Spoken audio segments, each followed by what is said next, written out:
আচ্ছা দেখো, English literature সম্পর্কে জানতে হলে প্রথম যে এজ বা পিরিয়ডটা সম্পর্কে জানতে হয় সেটাকে বলা হয় দ্য ওল্ড ইংলিশ পিরিয়ড। এটা আরো একটা নাম আছে, সেটা আমরা পরে বলি।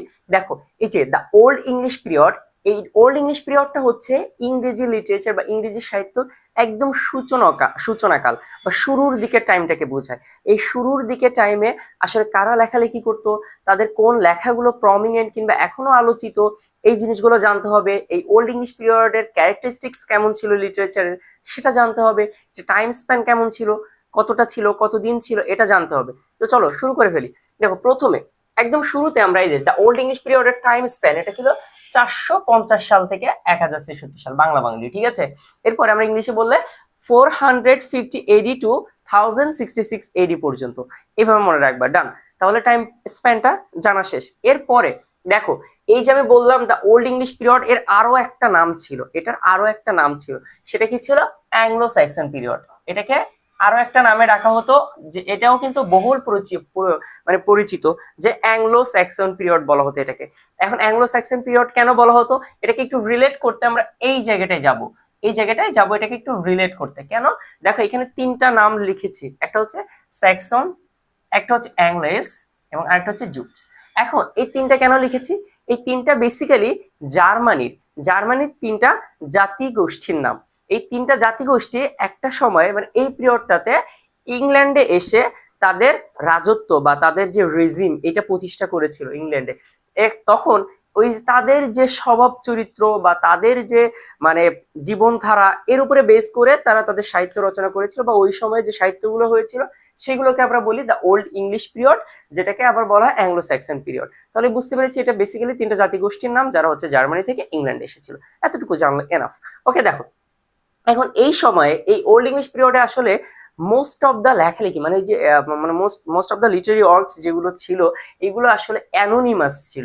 অ্যানোনিমাস মানে কি, কারা এটা লিখেছে তাদের নাম জানা যায়নি। হয়তো সেই লিটারি ওয়ার্কস গুলো আছে, কোনোটার খণ্ডাংশ আছে বা কোনোটা পুরোপুরি আছে, বাট বেশিরভাগেরই মানে কারা লিখেছে তাদের নামটা জানা যায়নি। এগুলো most of them are anonymous, ঠিক আছে, most of them are anonymous. এখন দেখো, কিন্তু কিছু কিছু মানুষের নাম জানা গিয়েছে, এবং তারা কি লিখেছিল সেগুলো আমরা সম্পর্কে জানবো। যে কয়েকজন একটু প্রমিনেন্ট আছে তাদের সম্পর্কে জানবো। এখন কারা কারা প্রমিনেন্ট একটু দেখে নাও। প্রথম হচ্ছে ক্যাডমন, ঠিক আছে, ক্যাডমন সম্পর্কে আমরা একটু জানবো। তারপর হচ্ছে এটাকে অনেকে কেইনউলফ বলে, অনেকে সিনউলফও বলে, ঠিক আছে। তো এরপরে দেখো, তারপরে 3 নম্বরে জানবো সেইন্ট ভেনারেবল বিড, বিডি না কিন্তু এটা, বিড, সেইন্ট ভেনারেবল বিড। এবং লাস্টে জানবো কিং আলফ্রেড দ্য গ্রেট সম্পর্কে, এবং আরো একটা জিনিস আছে যেটা ইংরেজি লিটারেচারের প্রথম মানে আদি নিদর্শন হিসেবে দেখা হয়, সবগুলো জানবো। চলো দেখো, তো এটা এটা ডান, এটা মোটামুটি আমরা বুঝতে পেরেছি, রাইট? দেখো, এটা আমরা বুঝতে পেরেছি। এখন পরেরটা খেয়াল করি। প্রথমে আমরা কার সম্পর্কে জানবো? প্রথমে আমরা জানবো ক্যাডমন সম্পর্কে, ঠিক আছে। দেখো, ক্যাডমন সম্পর্কে প্রথমে জানবো। এই যে ক্যাডমন বানানটা দেখো, ঠিক আছে। এই সময়ের বানানগুলো কিন্তু একটু অন্যরকম ছিল। অ্যাজ ইউজুয়াল নর্মাল এখন যেমন বানান তেমন বানান কিন্তু তখন ছিল না, একটু অন্যরকম ছিল। এরপরে দেখো কি বলছে, দেখো, ইনি হচ্ছে আর্লিয়েস্ট পোয়েট বলতে ইংলিশ লিটারেচারের শুরুর দিকের প্রথম কবি যার নাম জানা গিয়েছে। এই যে first known poet in English literature, প্রথম নাম জানা কবি। নোন পোয়েট মানে কি, প্রথম একজন কবি, একদম ইংলিশ লিটারেচারের শুরুর দিকের প্রথম একজন কবি যার নাম জানা গিয়েছিল, তিনি হলেন ক্যাডমন। ডান। এরপরে দেখো, এনাকে বলা হয় father of English sacred song, ঠিক আছে, father of English sacred song. এটা লেস ইম্পর্টেন্ট, কিন্তু এই জায়গাটা অনেক বেশি গুরুত্বপূর্ণ, ঠিক আছে। এই জায়গাটা কিন্তু গুরুত্বপূর্ণ, যে ইংলিশ লিটারেচারের প্রথম নাম জানা কবিকে বা প্রথম কবিকে তখন আসলে বলবো হচ্ছে ক্যাডমন। ডান। এরপরে দেখো কি বলছে। এখন আমরা পরবর্তীতে মিল্টন সম্পর্কে জানবো। এখন আমরা না বলি মিল্টন সম্পর্কে। মিল্টন খুবই প্রমিনেন্ট একজন অথর, সেটা আমরা পরবর্তীতে জানবো। উনি কোন এজের ছিলেন এটা আমরা জানবো। কিন্তু দেখো, তার আগে মনে রাখবা এই মিল্টন তো খুবই প্রমিনেন্ট, এবং এই মিল্টনের সাথে তুলনা করে অ্যাংলো স্যাক্সন পিরিয়ডের মিল্টন বলা হয় ক্যাডমনকে। মানে ক্যাডমনকেও ওই মিল্টনের মতন জায়গা দেওয়া হয়েছে। মিল্টন যে প্রমিনেন্ট ছিল, সেম ভাবে অ্যাংলো স্যাক্সন যে এজ বা পিরিয়ড, এই পিরিয়ডে ক্যাডমন অতটাই গুরুত্বপূর্ণ ছিল। এই জন্য ক্যাডমনকে বলা হয় মিল্টন। কোন এজের মিল্টন? অ্যাংলো স্যাক্সন পিরিয়ড বা অ্যাংলো স্যাক্সন এজের মিল্টন বলা হয়। ডান। এরপরে দেখো, ওনার একটা লিটারারি ওয়ার্ক আছে, ঠিক আছে। দেখো, ওনার একটা লিটারি ওয়ার্ক আছে, একটা কাজের কথা জাস্ট মনে রাখবে, সেটা হচ্ছে প্যারাফ্রেজ যদি চলে আসে, ঠিক আছে, প্যারাফ্রেজ, ঠিক আছে, প্যারাফ্রেজ জাস্ট এতটুকু মনে রাখলে হবে ক্যাটবন সম্পর্কে। জাস্ট এই যেগুলো বললাম দেখো, এইটা মনে রাখবা, ঠিক আছে, এইটা, এটা, এই দুইটা আর এইটা, এই তিনটা বেশি ইম্পর্টেন্ট, ঠিক আছে, এই তিনটা বেশি ইম্পর্টেন্ট, এই তিনটা এখান থেকে জানতে হবে। চলো এর পরেরটা দেখি আমরা, পরেরটা দেখি। পরে কি বলছে, এরপরে আমরা জানবো কার সম্পর্কে, এই যে কাইনুলফ বা সিনেউলফ যাই বলো, ঠিক আছে, এটা এটা নিয়ে অনেক বিভেদ আছে, খুব সম্ভবত কেইনুলফই মানে রিয়েল প্রোনাউন্সিয়েশন, বাট এটা এক একজন এক এক রকম বলতে শুনেছি আমি আর কি।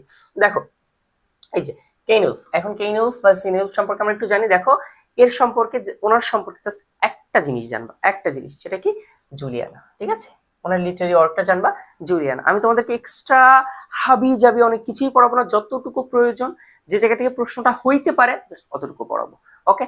এখন দেখো এরপর কি বলছে, এরপরে আমরা জানবো হচ্ছে এই যে সেন্ট ভেনারেবল বিট, ওনার লাইফ স্প্যান দরকার নেই, ওনার লাইফ স্প্যান তোমাকে দিবে না কখনো, ঠিক আছে, ওনার লাইফ স্প্যান দরকার নেই, জাস্ট জেনে রাখার জন্য আমি এখানে দিয়েছি সেন্ট ভেনারেবল বিট, অনেকে এটা বিডি পড়ো না, বিট, ঠিক আছে। এখন দেখো ওনার সম্পর্কে কি জানবা, ওনার টাইটেল গুলো একটু জানবা, টাইটেল তো সবারটাই গুরুত্বপূর্ণ। ওনার টাইটেল কি, ওনাকে বলা হতো doctor of the church, doctor of the church বলা হতো, এবং ফাদার অফ লার্নিং, ঠিক আছে, ফাদার অফ লার্নিং, এই জায়গাটা একটু মনে রাখবা, ফাদার অফ লার্নিং।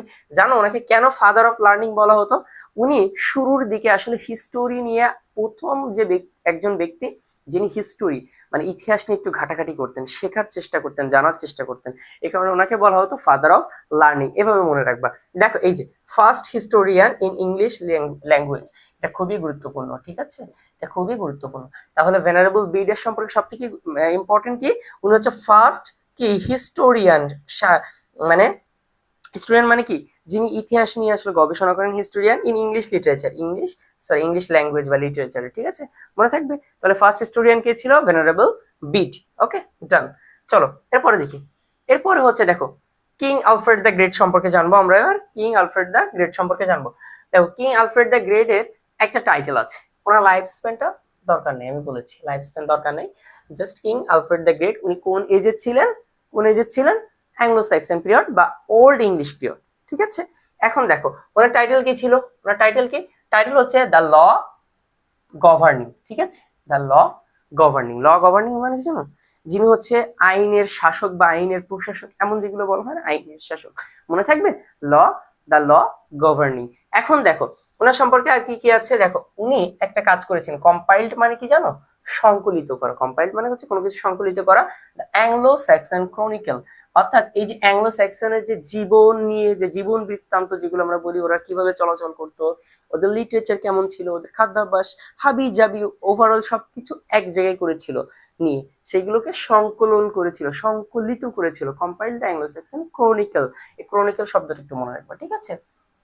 এরপরে দেখো 2 নম্বর কি বলছে, ফার্স্ট, এই জায়গাটা খুবই গুরুত্বপূর্ণ, ফার্স্ট মনুমেন্ট, মনুমেন্ট মানে কি জানো, নিদর্শন, মনুমেন্ট মানে কি নিদর্শন, first monument in English pros, এই প্রোজ শব্দের অর্থ কি জানো, এই প্রোজ মানে আমরা বাংলায় যেটা পড়ি না গদ্য, বাংলায় গদ্য, ঠিক আছে, বাংলায় গদ্য, ইংলিশে সেটাকে বলা হয় প্রোজ।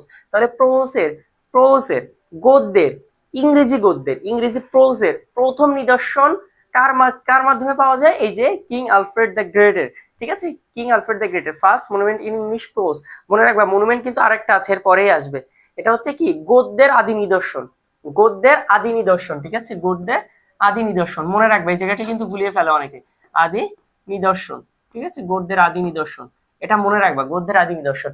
এখন দেখো এরপরে কি বলছে, দেখো ফাউন্ডার অফ ইংলিশ প্রোজ, তাহলে প্রথম উনি প্রোজ মানে গদ্য নিয়ে লেখালেখি করছেন, ওনার মাধ্যমে গদ্যের সূচনা হয়েছে, তাহলে নিশ্চয়ই উনি ফাদার বা ফাউন্ডার, তাই না, founder of English prose, English প্রোজের ফাউন্ডার, প্রথমে গদ্য লেখার সূচনা করেছিল কে, কিং আলফ্রেড দ্য গ্রেট।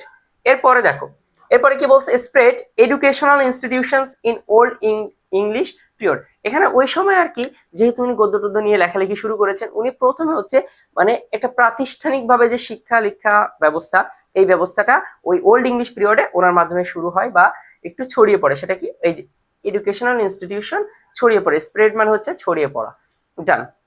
এতটুকু জানলেই হবে, এতটুকু ওনার সম্পর্কে জানলেই হবে। এরপরে খেয়াল করো, দেখো প্রমিনেন্ট লিটারি ওয়ার্কস, আমি যেটা বলেছি এই সময় তো নিশ্চয়ই কিছু গুরুত্বপূর্ণ জিনিস লেখালেখি হয়েছে, তাই না? এখন সেই গুরুত্বপূর্ণ জিনিসগুলো কি কি সেটা একটু দেখে ফেলি। দেখো prominent literary work, prominent literary works, এখন কি কি আছে?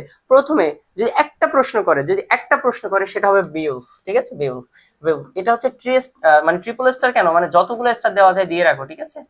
বেউলফ, এটা থেকে একটা প্রশ্ন আসবে, এটা খুবই খুবই প্রমিনেন্ট, এটা গুরুত্বপূর্ণ, মনে রাখবা।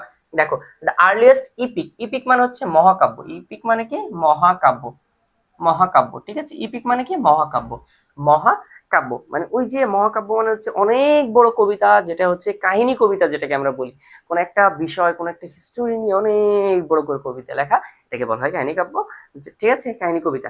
এই যে দেখো দা আর্লিয়েস্ট ইপিক মানে এইটা হচ্ছে ইংলিশ লিটারেচারের প্রথম ইপিক ধরা হয়, এটাকে মহাকাব্য হিসেবে ধরা হয়, ঠিক আছে?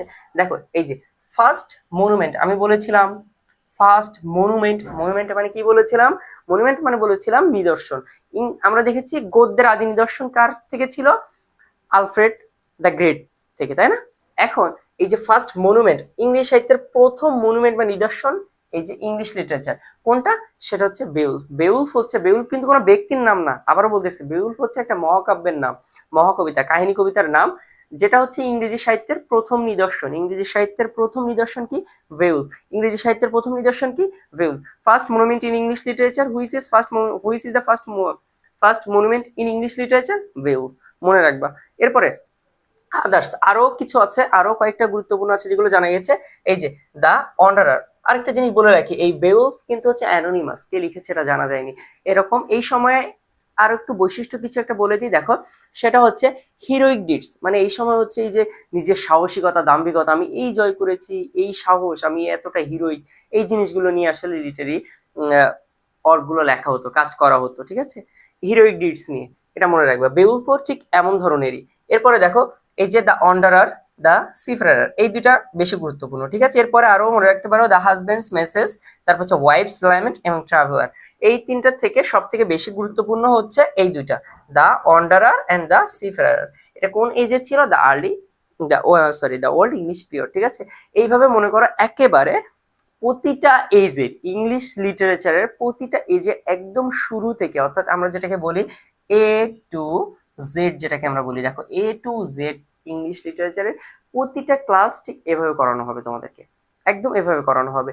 একেবারে এই যে ওল্ড ইংলিশ এইজ থেকে শুরু করে মডার্ন ইংলিশ পর্যন্ত যা যা আছে, যে জায়গাগুলো গুরুত্বপূর্ণ, যেগুলো থেকে প্রশ্ন আসে, সবগুলো করানো হবে। এবং এই বছরে আমি ইংলিশ লিটারেচার একটা ক্লাস নিয়েছিলাম এবং আলহামদুলিল্লাহ ওইখান থেকে সবগুলো ভার্সিটিতে কমন চলে আসছে, সবগুলো। এবং আশা রাখি যে যেহেতু আমি ইংলিশ লিটারেচার নিয়ে পড়াশোনা করতেছি, তো এটা সম্পর্কে আমার একটা ধারণা আছে মোটামুটি। সো সেক্ষেত্রে আমি তোমাদেরকে জাস্ট গুছিয়ে ঠিক এইভাবে পড়িয়ে দিব, যেখান থেকে প্রশ্ন আসুক না কেন খুব ইজিলি তোমরা অ্যান্সার করতে পারবে। এবং ফিউচার বিউপিএন 1.0 যে অ্যাডভান্স কোর্স আছে, সেটা ইংলিশ পুরোপুরিটাই এইভাবেই পড়ানো হবে, আমি ক্লাস নিব, সবকিছু একদম ধরে ধরে তোমাদেরকে এইভাবে দেখিয়ে দেওয়া হবে ইনশাল্লাহ। সো টেনশন নাই, এখনই যুক্ত হয়ে যাও আমাদের কোর্সে এবং নিজের প্রস্তুতিটাকে আরো এক ধাপ এগিয়ে